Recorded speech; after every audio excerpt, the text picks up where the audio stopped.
V आणि हा S. V for विक्रम आणि S for Sai.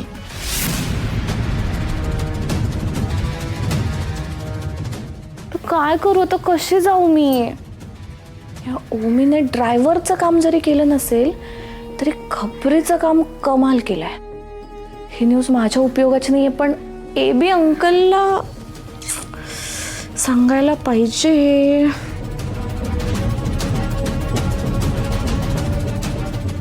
Hello hello hello. हे बघ अंजली, तू पुन्हा जर त्या नसत्या चौकशा करण्याकरता फोन केला असशील ना तर आधी फोन ठेव. मला बरीच काम आहेत. फर्स्ट थिंग, एकतर तुम्ही ना माझ्याशी नीट बोलत जा, आणि सेकंड थिंग, मी तुम्हाला चौकशा करायला फोन नाही करत आहे. मला तुम्हाला काहीतरी इम्पॉर्टंट न्यूज द्यायची आहे म्हणून फोन केला. एक देवांश जहागीरदार तुमच्यावर इतका भारी पडतोय, मग विचार करा त्याच्यासोबत अजून एक जहागीरदार जर तुमच्या कॉम्पिटिशन मध्ये आला तर मग तुम्ही ना घर के रहोगे ना घाट के. फिनिश होऊन झाले बी अंकल. Shut up Anjali.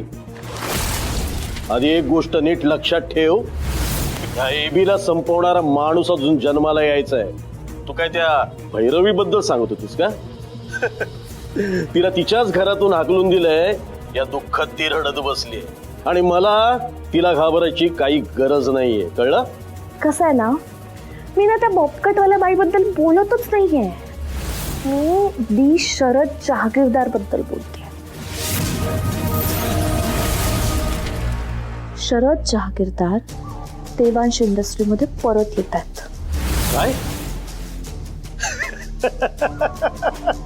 अरे अंजली, हे कसं काय शक्य आहे? तो शरद आयुष्यात पुन्हा कधीच उभा राहणार नाही, इतका त्याचा मॉरल मी डाऊन केला होता. हो, पण सही आहे ना तिकडे. तुम्ही तिच्या शिक्षणाचा खर्च केला, मग ती शिकली, आता ती त्यांना शिकवतेय. त्यांच्या सगळ्यांचा मोरल ती अप करतेय. त्यामुळे ही न्यूज कन्फर्म आहे की शरद जहागीरदार आजपासून देवांश इंडस्ट्रीमध्ये येणार आहे. आता तुम्हाला इतकी मस्त न्यूज दिलीच आहे मी, तर तुम्ही माझे थोडेसे पैसे पण वाढवालच ना. थोडेसे कशाला, तुम्ही ना डबलच करून टाका माझे पैसे. हा, बातमी खरी असेल तर पैसे नक्की मिळतील, आणि जर का बातमी खोटी निघाली तर माझ्या इतका वाईट माणूस दुसरा कोणीही नसणार आहे. लक्षात ठेवा अंजली. Okay, bye.